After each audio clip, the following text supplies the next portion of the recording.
नमस्कार, आप देख रहे हैं जी राजस्थान। आपके साथ मैं हूं चारुल शर्मा। शुरुआत जयपुर से आ रही एक बड़ी खबर से करते हैं। तहसीलदार डॉक्टर विजय पाल ने पकड़ा बड़ा फर्जीवाड़ा। फर्जी वोटर आईडी बनाकर ई मित्र संचालक कर रहा था खेल। 100 रुपए की जगह 3000 रुपए वसूल रहा था संचालक। फर्जी पहचान पत्र लगाकर मूल निवास के लिए किया आवेदन। एक दंपत्ति का साल 2008 में बनाया फर्जी voter ID card. Abdul Salam साबिया यास्मीन के मूल निवास के लिए किया ऑनलाइन आवेदन। मदीना कॉलोनी में जिक्र इलाही नाम से चलती है ई मित्र। संदेह होने पर 2008 की वोटर लिस्ट खंगाली तो नहीं मिला दंपत्ति का नाम। तहसीलदार ने दंपत्ति से बुलाकर की पूछताछ तो हुआ खुलासा। 2 राजपत्रित अधिकारियों के हस्ताक्षर और सील भी फर्जी होने का जिक्र। दोनों राजपत्रित अधिकारियों ने अपने हस्ताक्षर होने से किया इनकार।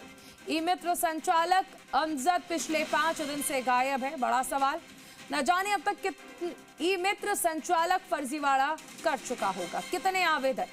ऐसे में सरकार को प्रदेश स्तर पर ई मित्रों की चेकिंग का अभियान चलाना चाहिए। अब तहसीलदार ने चोमू पुलिस थाने में मुकदमा दर्ज कराया है।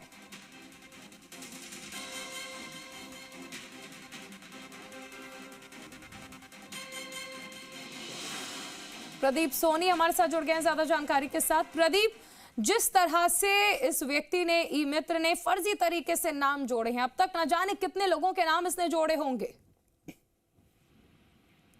बिल्कुल बड़ा सवाल तो यही है कि इस तरह से एक ई मित्र संचालक ने इस तरह से फर्जीवाड़ा करके एक वोटर आईडी कार्ड को स्कैन करके एडिट करके किस तरह से तैयार किया है और बाकायदा मूल निवास बनाने के लिए तहसील कार्यालय में ऑनलाइन भेज भी दिया है। ये तो गनीमत समझिए कि तहसीलदार विजय पाल ने इस दस्तावेज को देखकर प्रथम दृष्टया ही पकड़ लिया और पकड़ में आ गया। और उसके बाद में जब जिस दंपत्ति का ये आवेदन बनाया जा रहा था, मूल निवास बनाया जा रहा था, उनसे पूछताछ की तो खुलासा हो गया। इसके बाद जब मतदाता सूची खंगाली गई तो उसमें उस मतदाता सूची में उन दोनों वोटर आईडी कार्डों का जो ईपिक नंबर होता है वो नजर नहीं आया, इसलिए ये फर्जीवाड़ा पकड़ा गया।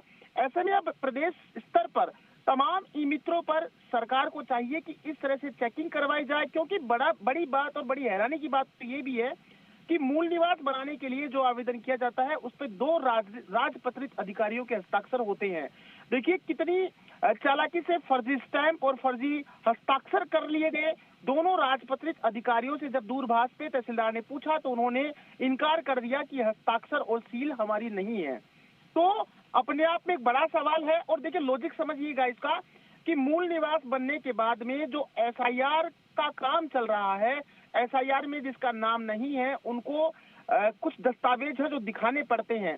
यदि किसी का नाम एसआईआर की सूची में नहीं है तो 2002 से बाद का कोई भी मूल निवास आधार कार्ड जो दस्तावेज दिए गए हैं वो दिखाने होते हैं।